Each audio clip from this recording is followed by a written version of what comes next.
computer. Okay, so we are now recording. All right. So it is my great pleasure to introduce Deacon Teri Van Huss, who is the deacon down in Tulare. And she is also the convener of the Creation Care Commission. She is an avid gardener. In fact, her email address is dirtgirl@gmail, right? Dirt girl, yeah. And she's got a wealth of very practical knowledge about ways to live more lightly on the planet. She's taught workshops up at ECHO during Diocese Convention, when we used to actually go and be together for convention, about how to do gluten-free hosts for Eucharist. And we're delighted that she's available to lead this workshop in two places at the same time. I've always wanted to bilocate, and Teri has figured out how to do it. So Teri, I know, yeah. Welcome. Welcome, thank you, thank you. So I understand I loom large there with a big screen. That's pretty amazing. So I'm very glad to be here with everybody, and I've got my congregation on the other side of me as well, with the same things on the table. So I think this will give us some good ideas about how to do things. And I can see that you guys have your ingredients already. So for about a half an hour, I'm gonna talk about this whole thing, and then you should have a booklet as well. And that booklet is, once you leave, it'll remind you of pretty much all the things that I've said. So I'll go ahead and get started. I have been doing this, which is so funny to be able to say this, since the turn of the century, which is just, 1999. And this is what I call green cleaning, non-toxic home, healthy homes. And we look at the stuff on the table. Okay, so first thing, just to get some input from you guys, does anyone have like a cleaning thing, something that they struggle with, something that's really grubby, dirty? And because the thing that we've been sold on since forever by advertising is that for something to get clean, it has to be harsh. It has to be dangerous. It has to like take your skin off. That's what's gonna get things clean, right? But no. So does anyone just throw out, if anyone have that moldy shower or the pots and pans or something that they really would like a better way to do things? Nice. How about the grout on the kitchen floor. The grout on the kitchen floor. Ah, the grout on the kitchen floor. All right, got it. We've got shower stalls. And you said stove. That's the top of your stove. Oh, the top of the stove. Yes, stove, oven. Yeah, hand waving in the back. Oven. Oven, yes. Okay, so yes, what we're gonna find out. Okay, Andrea. Andy.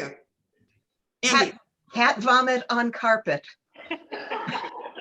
Well, maybe so, but carpet is problematic. So with that, with anything. And after having children and pets, I got rid of all the carpet and I'll never have it again. But yes, the answer is yes. So if you've got on your table, you've got vinegar, you've got a pitcher of water, right? You've got vinegar, you've got baking soda. Okay. That's right. This is the way I buy baking soda by the 5-pound things in Costco when I can. And you have a dish soap, right? Yes. That says it's plant-based. Right. Okay. 7th generation dish soap. Yeah. Yes, there you go. Okay, so of all those things, the pitcher, the soap, the baking soda, the vinegar, which is the best cleaner? What's the most important one?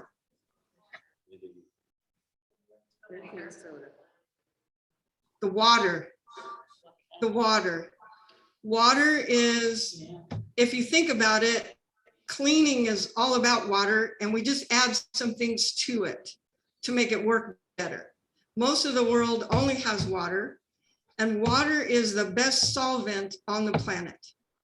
So basically, cleaning is about boosting what water does. So I know that sounds a little crazy. So what I'm going to tell you is that these ingredients pretty much will clean everything in your house and most of your laundry as well. Just these things. Oh, you would, I don't think you have this on your table, but you would also have this, which is peroxide, right? And I don't think I put that on the list for Henny, but this is the other thing. Peroxide, baking soda, vinegar, water, dish soap, that pretty much will clean everything. Does that surprise you? Yeah. Yeah. Okay, so that's what we're going to talk about. So I'm going to do this by telling a couple stories, and I will walk you through what this all means as I tell these stories. First story is why I do this. And of course, it's about having a child with special needs who has, is sensitive to his environment, his skin's sensitive, his lungs are sensitive. He's surrounded by wheelchair and metal and plastic, and trying to make his environment neutral. And I started in late 1999 reading something about lists of toxic substances to avoid. And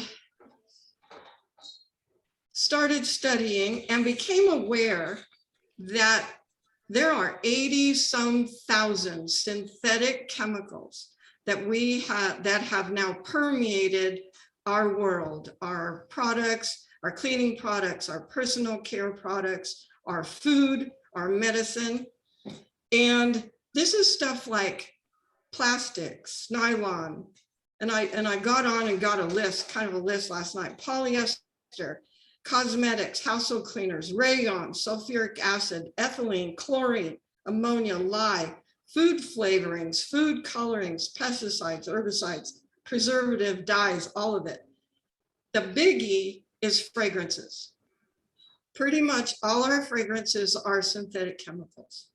And the source of all of this is the carbon atom of petroleum. So all synthetic chemicals come from and are a byproduct of making gasoline. Okay, they're harsh. People are allergic, and fragrance in particular is really a lot of allergies. And that is, if you think about all the fragrances in your products and you're spraying them in your house and you're spraying them on your counters and your floors, and who's on the floors? The babies, the dogs, and we're breathing it in. So this becomes about what we're breathing in, what's soaking into our skin. We have medicine that goes on skin, so whatever's in our air is soaking through our skin as well. But also thinking about, what are we putting down our drain? What is going down our drain? And especially, this is about air quality, water quality. They say that indoor pollution is way worse than outdoor pollution, even here. And water quality, we get clean water in. What do we do with it as it goes through our house and then goes down the drain into our groundwater? So this is a small thing. This is about cleaning your house, cleaning your clothes, but it's also a big picture thing about water quality and air quality. So here comes my first story. When I was doing this for my child, who was a teenager with cerebral palsy, I worked for a family resource center. And of course, we were half a dozen moms that had babies with disabilities, and we helped other families with disabilities. And we had a pretty big office with a lot of rooms and a big room. We had support groups. We had lots of people on site, lots of families. And we had a janitorial service that used something called,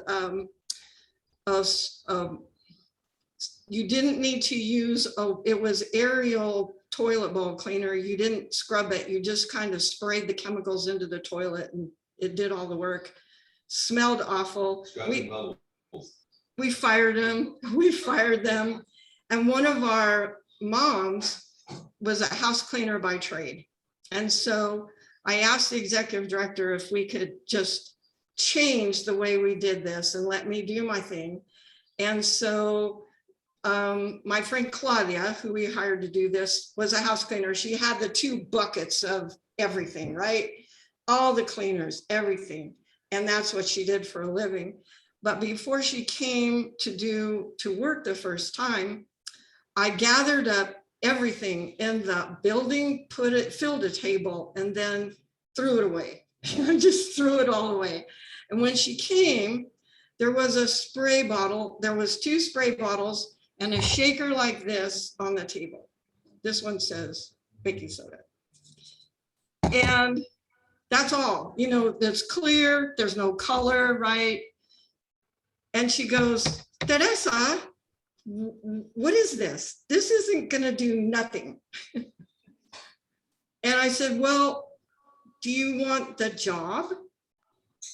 And she gave me this sort of stony, what sort of crazed white girl are you kind of look. And I said, you know, do you want the job? She said, yes. Okay. And she said, what do you do with these? So I said, the bottle of vinegar cleaner, which you were going to make today, is half vinegar, half water, squirt of dish soap. The vinegar cleaner is a substitute for anything, Lysol, Ajax, any liquid cleaner that you use, Mr. Clean, whatever, just replace it. So countertops, floors, bathrooms, sinks, bathtub, showers, all of it. And then just switch. And then for anything that you use Ajax or Comet for, simply use baking soda. So what I've done here is, this is an old herb jar with a shaker head, and I just fill it full of baking soda. And then I also had made a furniture cleaner that's a lot of water, a little vinegar, a little olive oil and lemon oil, and for the furniture in the office. And she said, this isn't gonna work. You know, she's a total skeptic, right? This is not going to work. So she cleaned the office and then she went home. She came back a week later, stood in my door and gave me that stony, you're a crazed white girl look again, and said, what do I do with this? So I told her again. An hour and a half later, she comes back and she's standing in my doorway saying, Teresa, the bathrooms are clean. They are clean. I want to know everything you know, and I'm all in. So we talked some more, and she took this home. Now she has a daughter who was 7 at the time. Yami had really bad asthma, 2 inhalers, medicine. She had deep circles under her eyes. She also had big patches of eczema, always sick. And so Claudia didn't say anything, but she changed the way she cleaned her house. And after 3 weeks, and mind you, I'm just starting to do this myself too. And after 3 weeks, her husband said, Claudia, Yami's not coughing anymore. What did you do? And so she told him, I just changed the way I cleaned the house. So Yami healed from asthma. And then we all freaked out. You know, we all freaked out. As moms of kids with disabilities working together, we often talked about the movement of the Holy Spirit. Well, this was one of those moments. And then she brought Yami in for me to look at her skin. And I said, I'm not a curandera, but if I was me, I would just take all the stuff away and use almond oil and put some lavender in it. Well, Yami went home and over a weekend, her eczema went away. So we're getting the message here. This was an extreme case of someone who was extremely sensitive to synthetic chemicals. And when they were removed from her environment, she healed. So that's the other thing about this. This is good for the environment, it's good, and someone is going to heal. Someone's going to heal when you take the chemicals out of their environment. So then right away, here's the second story. Right away, they realized how pertinent this was to children, especially children with disabilities and their families. And I was asked to turn it into a workshop. And I spent a couple of years going into every home-based Head Start in the county. The county early intervention program, preschools, all over, just teaching this. So this is removing the fabuloso, the Ajax and everything, and teaching them how to clean with food, basically. Half of this is food. And it's cheaper in a lot of ways and it works. So I went all around with a Spanish interpreter most of the time, and highly aware when I started this of that stony stare of what sort of crazy white girl are you anyway? And I came up with an opening line. And that opening line was, I'm gonna teach you today about a really different way to clean your house. And I'm gonna sound crazy. Now this is 20 years ago. I'm gonna sound crazy, but here's the deal. I am a mom of a profoundly disabled child who cannot get sick. If he gets sick or he gets the flu, he's going to die. I realized last year this was my pandemic training, was having him. And I said, this is how I clean my house. Do I care about killing germs? Yes, I certainly do. Do I care about whites being white? Yes. So yes, this is going to sound crazy, but it works because my child's life depends on it. So that kind of opened the door.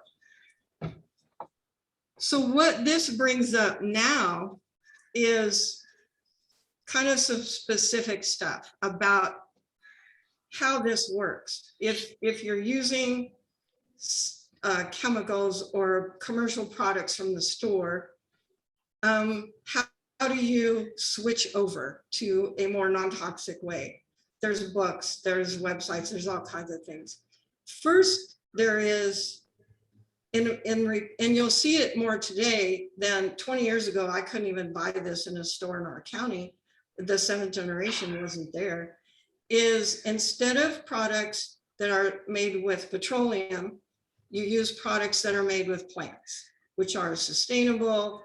We're not taking it out of the earth. And as we reduce our use of fossil fuels, we need to learn how to get off of them, because as we reduce fossil fuels, the main ingredient of our synthetic chemicals is gonna hopefully go away.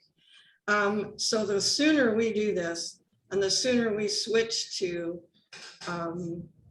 plant-based products, and it's sort of a way of you try them till you find one you like, you know, just like we did when we were learning how to do this. And so we substitute. So the first thing that we need to talk about is chlorine. And fortunately, all commercial products are labeled. They have a caution label, they have a warning label, they have a danger label. And I think I've got this in my booklet. So a danger label means if you or your child gets a spoonful, you will probably die. For me, I'm working on the thing of, if to have a safer home or a non-toxic home, I'm not going to bring anything into it that's dangerous, much less anything that says it's dangerous. So for me, a danger label becomes a product I won't buy. So, but what am I going to substitute? So if we're going to substitute chlorine bleach, which, you know, we know kills germs. If we're going to switch chlorine bleach, what are we going to switch to? We're going to switch to a non-chlorine bleach, right? So what is non-chlorine bleach? Anybody know? Shake your head, raise your hand. Yeah. Peroxide, you got it. Peroxide. What do you use peroxide for now? You spray it on wounds, you spray it on owies, you spray it on wounds, and it bubbles up, right? It bubbles up. It's killing germs. Peroxide kills germs. We know that. We use that. That's what we use it for, right? On our skin. Well, so what this turns into is put a spray bottle, a spray thing on it, and go with wherever you're going to have germs, you're going to have that's going to bubble, right? So put it in a spray bottle, go around your house. Where is it going to find the germs?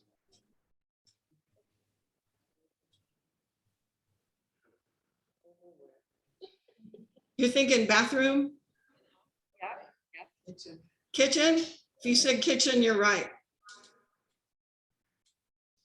Kitchen, your sink.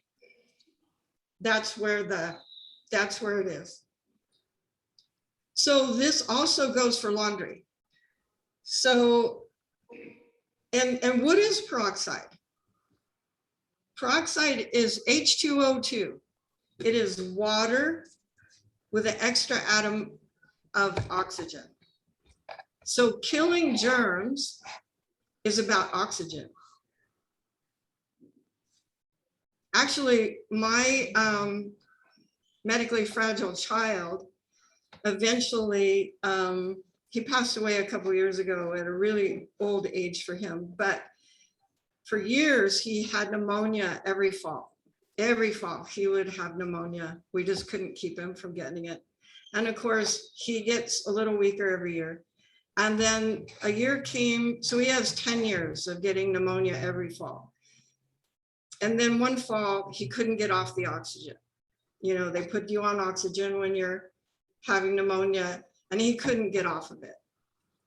And we sort of, oh, shoot, you know, here we go. And then a year went by, and about December, I called his home and said, why haven't you called me when he got sick this fall? And they said, he didn't get sick. And as long as he was on oxygen, he never got sick again. So my little peroxide oxygen germ killing brain went into, you know, I think there's something about oxygen that kills germs. So peroxide provides that for us, provides that oxygen, and then it turns into water. You know, that snapping, that reaction does the bleaching, and then it turns into water and oxygen. No residue, no danger, although it is a caution label. Like if you were to drink a half a bottle, you might be in some trouble with the bubbling in your stomach, but so that's the kind of trade for that. So everything you use Clorox for, you would simply swap it for peroxide, even in the laundry. And in fact, if there's a product called Clorox 2, remember? Clorox 2 is simply, this is where you start reading labels, peroxide and a lot of color and a lot of fragrance. So you save your money and, you know, put it in another spray bottle or find one of these short spray things and use it. I think at the beginning of this for me, when I was learning about synthetic chemicals and what they did and how they work, at the beginning, I was putting bottles up against my computer with the ingredient list and just typing them into Google to see what came. And one day I had a bottle of baby shampoo, brand name, and put in an ingredient that came up on EPA's list of toxic substances. And went, that's it, I'm done. I can't do this. So the problems with synthetic chemicals move over also into personal care products. Only personal care products aren't regulated at all. There are no warning labels. And so there's that. So baking soda. How you use baking soda. And you know what? We have the same white tables that you do.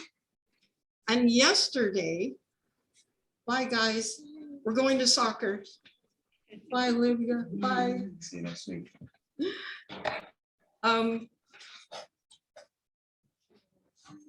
Yeah, baking soda. So the next time, you can use baking soda, find a little jar like this or a little Parmesan cheese jar. And you use it by getting the pan or whatever it is wet. And then you shake on the baking soda and you can let it sit there for a while. You can let it sit there overnight. And then you just come in with water and a little plastic scrubber and it falls off. It falls off. I have repeated this experiment 1,000 times. Almost burned dishes, casserole dishes, really bad pots and pans. Oven, you get it warm. I would suggest for an oven, getting baking soda and making a paste with it. In fact, I think it's even in the booklet.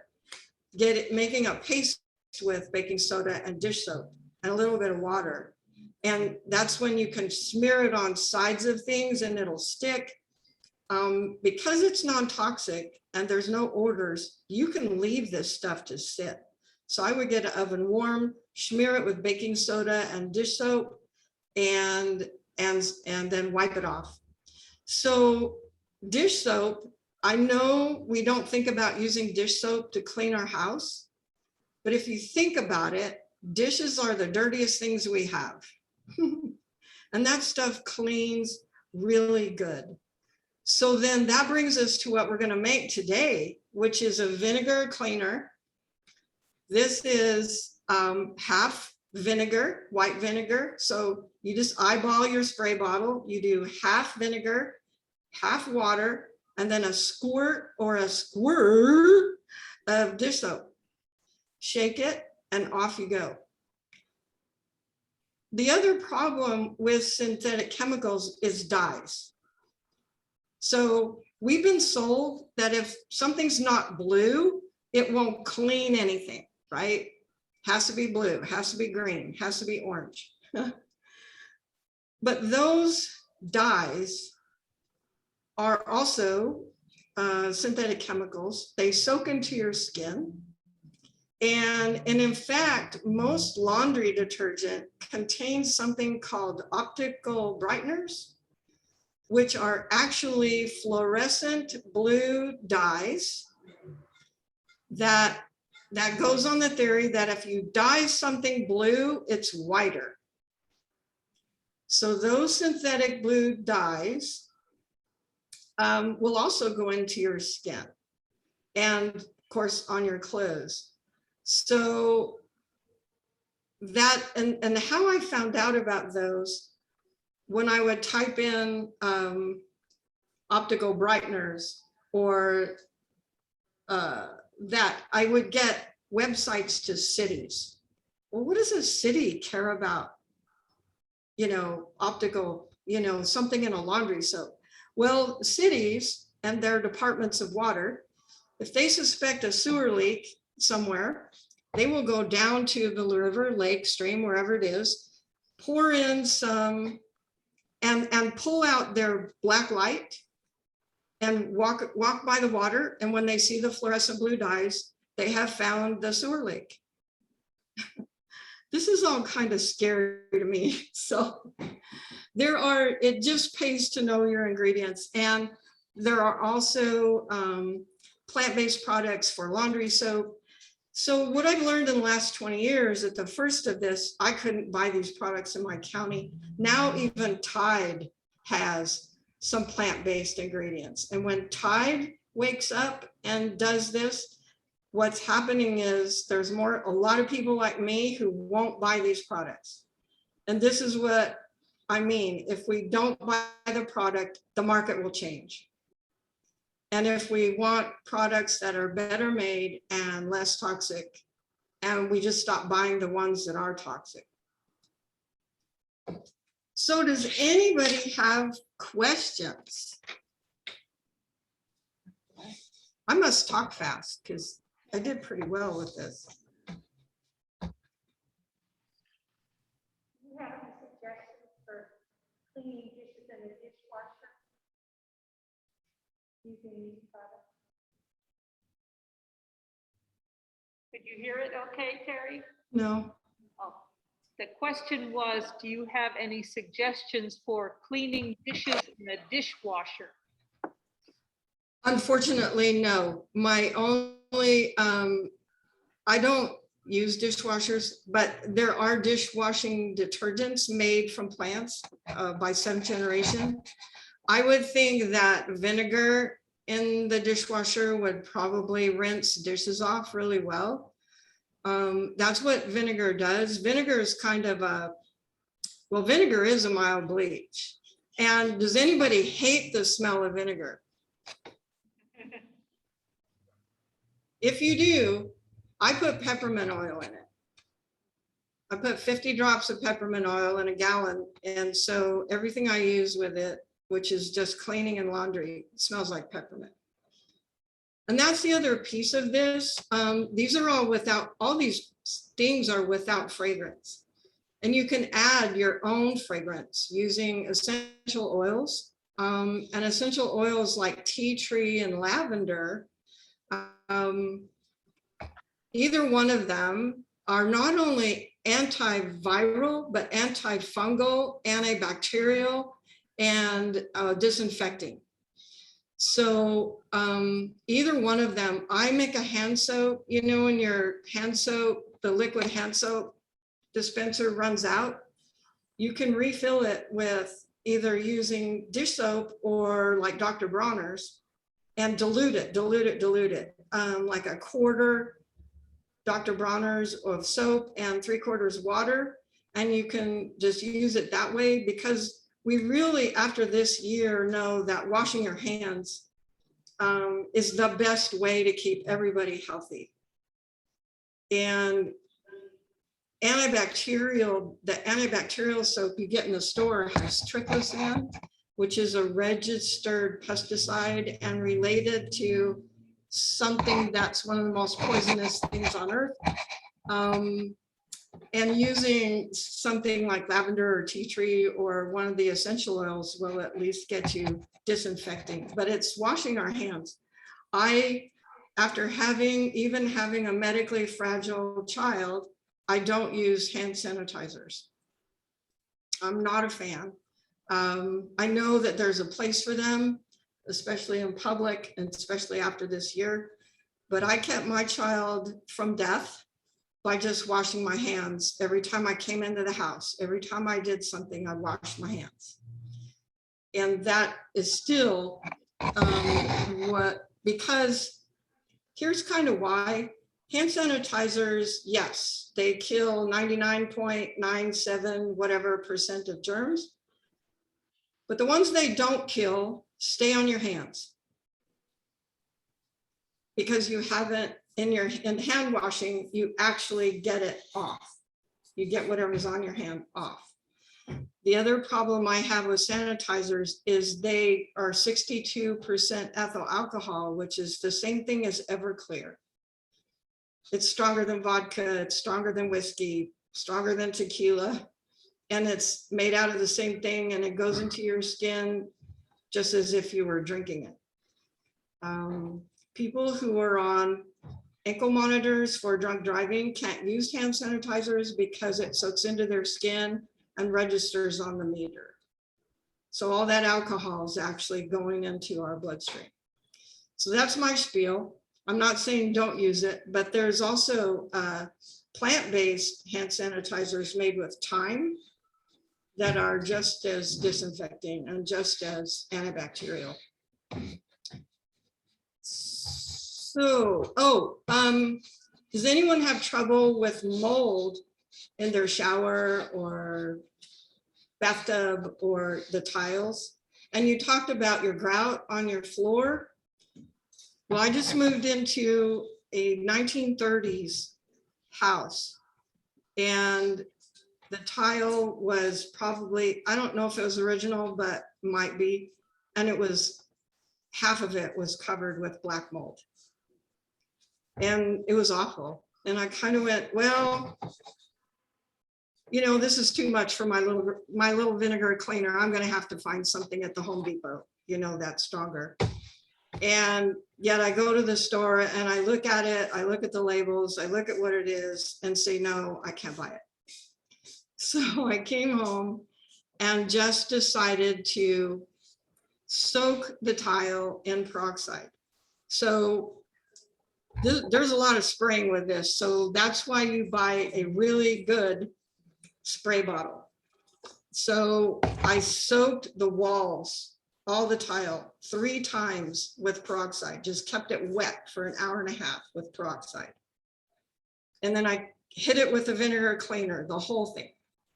Came in with a wash rag and it just came off. It came off. So that's what you'll find out is this stuff works. It works. And I'm keeping the mold off by spraying peroxide on it about once a week. So then I had something on the floor of my bathroom, same thing, I have tile on my bathroom floor. I had something on the floor that was really, I needed to really get up. So I hit it with peroxide and vinegar cleaner and baking soda. And my brown grout turned white. And I realized, oh my God, I did the whole bathroom, you know, just soaked the peroxide in it, soaked the vinegar cleaner in it. That's the other thing about this. You can do this in your kitchen, on your kitchen sinks, on your counters.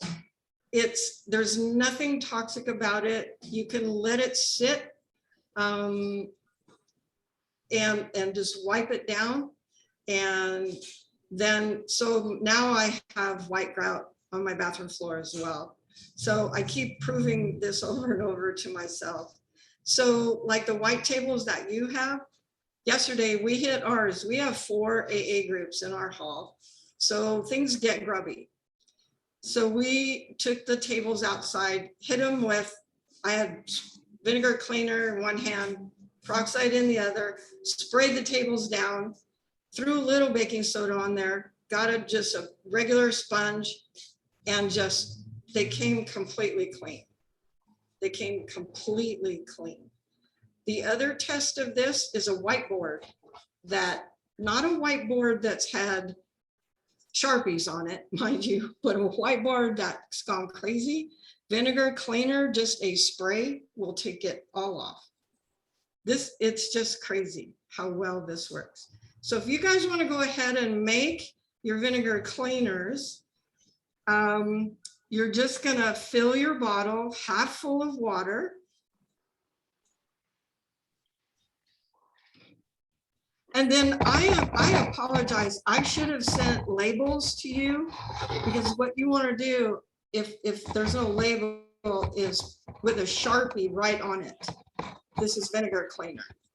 The minute you don't label your bottles, you're going to forget what's in them. So when we make this homemade stuff. So yeah, your funnel is going to help you a lot. Is there a funnel? Yep. A funnel, yeah. Shouldn't pour too fast. Just eyeball your bottle half full. and then half full of water, not all the way up to the top, but like to the neck. Go to the neck. Or the shoulder, right there on the shoulder. Paper towels or anything? And then your soap, your dish soap, just, you can do a squirt or you can do a squirt. You know what I mean? So I have the soap here and I thought instead of having it passed from one person to another, I would just do the squirting. Oh, good. Make it So so it's just- not a squirt or a squirt. Just Henny, ask them if they want a squirt or a squirt, realizing that the more soap you put in there, the more you're gonna have to rinse it.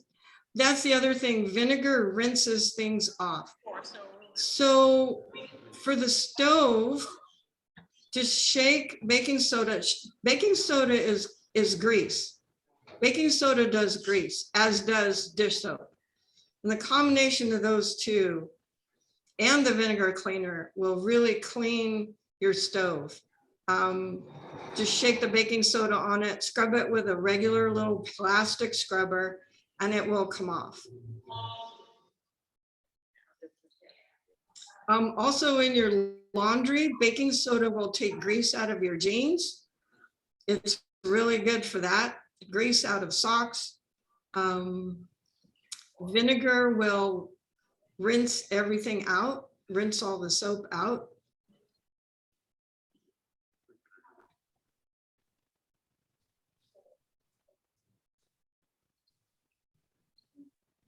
It's getting warm in here, isn't it?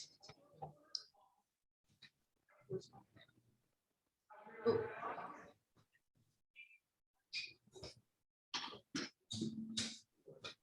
Yeah, Sam. Ooh. Uh-oh. That's his favorite.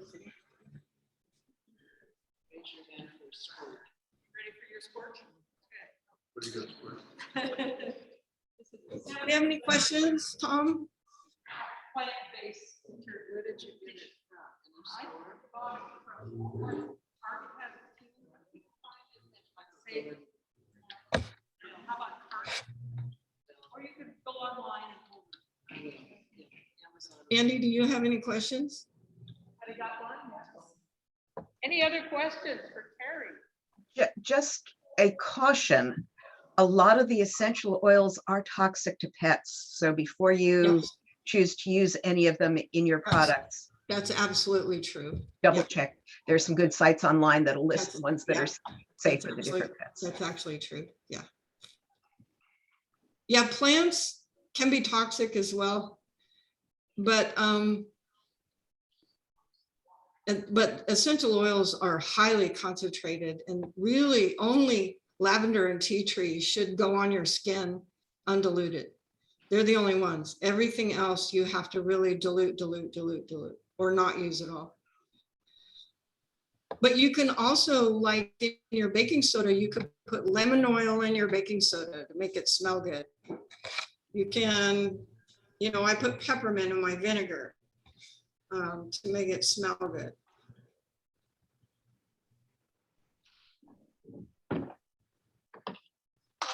Any other questions you could think of for Terry?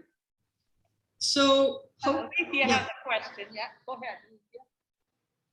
How do you feel about ammonia? I can't, you'll have to He translate. asks, how do you feel about ammonia? Let me go grab a bottle. I have one in here.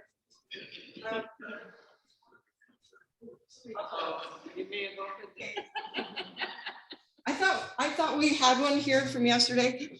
The problem with ammonia is simply it has a warning label. So it's in between caution and danger, but it is warning. And there are things, you know, you can't mix with it. And I don't use it. I don't like the smell of it, but it's also just the fact that it's a warning label. It's not, for me, the caution range is as much as I'll do. So honestly, I have no experience with it. That was a good question. The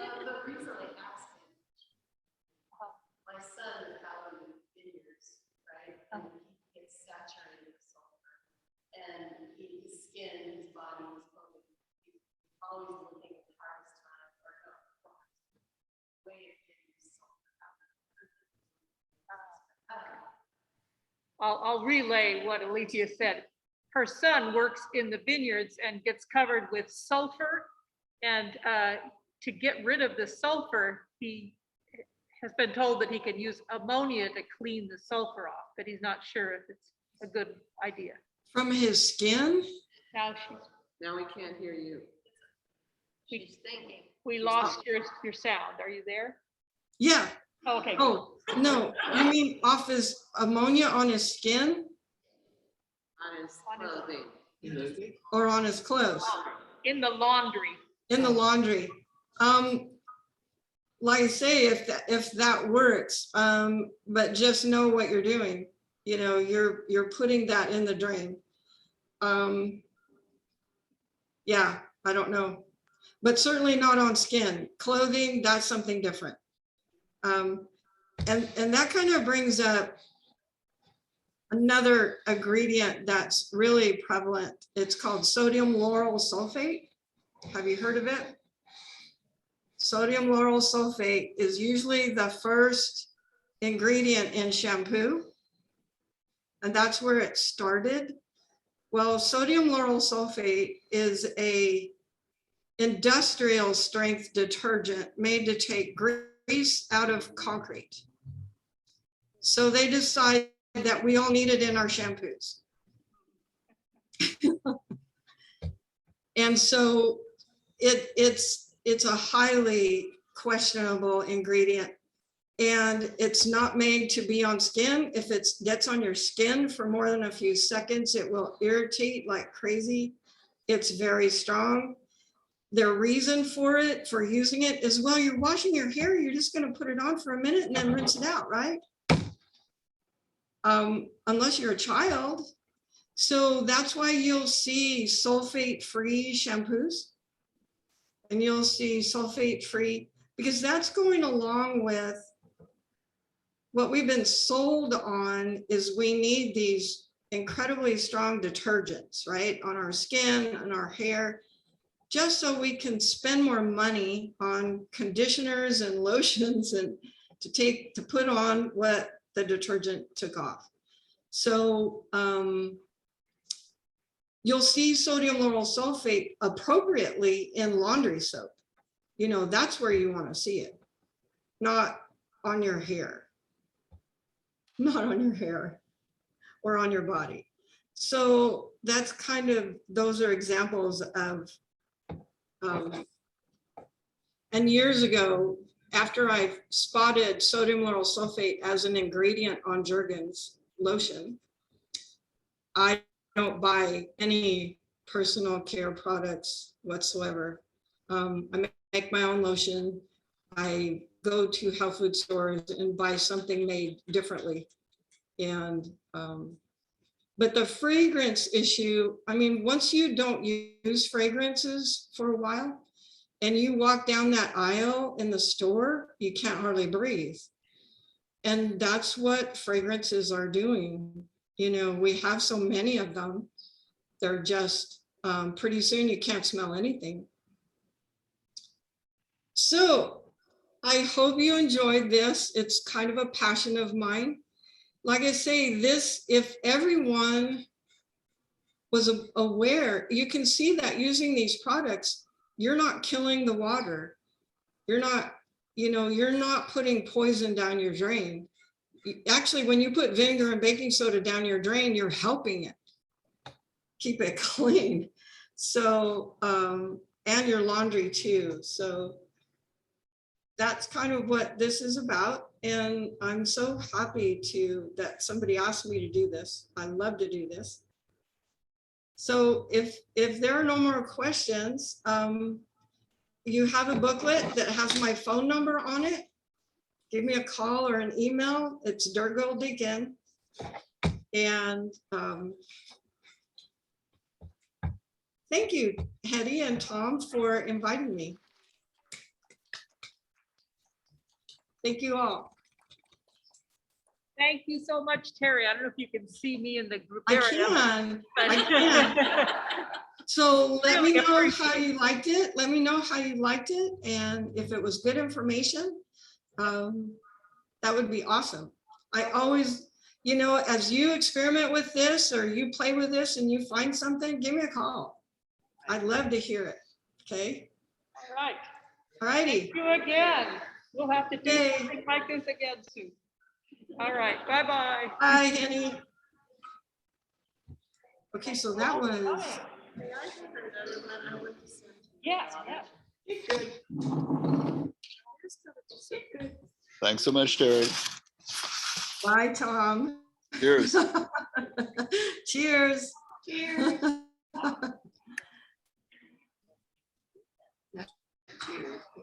Okay.